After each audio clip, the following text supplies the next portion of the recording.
वज़ीर-ए-आज़म इमरान खान का एक और यूनिवर्सिटी बनाने का फैसला। हुजूर पाक सल्लल्लाहु अलैहि वसल्लम को रोल मॉडल करार देते हुए अहम ऐलान।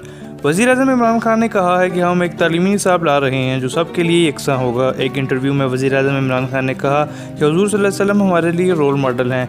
हमें सबसे पहले अपने यूथ को बताना चाहिए कि इनका रोल मॉडल क्या है।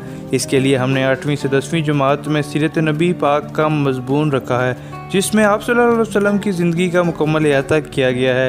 इमरान खान ने कहा कि दूसरा, हम एक PhD प्रोग्राम ला रहे हैं जिसका आगाज़ सरगोदा यूनिवर्सिटी से कर रहे हैं। इसके अलावा अगले साल अल-कादिर यूनिवर्सिटी बन जाएगी जहां इस्लाम की तारीख़ पर रिसर्च और सूफ़ीज़म की तालीम दी जाएगी, क्योंकि बरसगीर में सूफ़ी शख्सियात के तवस्सुत से ही इस्लाम फैला। वज़ीर-ए-आज़म इमरान खान ने कहा कि हमने दीनी मदारिस से कहा है कि वो दीनी तालीम के साथ दूसरी किताबें भी पढ़ें ताकि वो मरकज़ी धारे में आ सकें, जिस पर वो मान गए हैं और ये बड़ी कामयाबी है।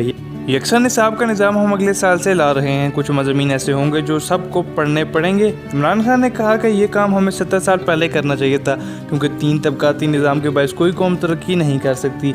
जो भी बंदा काम करता है इसके 2 मकासद होते हैं, या तो वो पैसे बनाने के लिए काम करता है या आवाम के लिए। इन्होंने कहा कि बदकिस्मती से ज़्यादातर लोगों ने अपनी ज़ात की फ़िक्र की है। दुनिया की तारीख में किसी पैसे वाले शख्स का नाम नहीं है। बड़े बड़े पैसे वाले आए और चले गए। तारीख सिर्फ इनको याद रखती है जो माशरे के लिए कुछ करके जाए। आज भी बुजुर्गाने दीन के मज़ारों पर लाखों लोग जाते हैं। इमरान खान ने कहा कि हम एक तालीमी निसाब ला रहे हैं जो सबके लिए यकसां होगा। उम्मीद है आपको वीडियो पसंद आई होगी। वीडियो को लाइक ज़रूर करें, चैनल को सब्सक्राइब ज़रूर करें।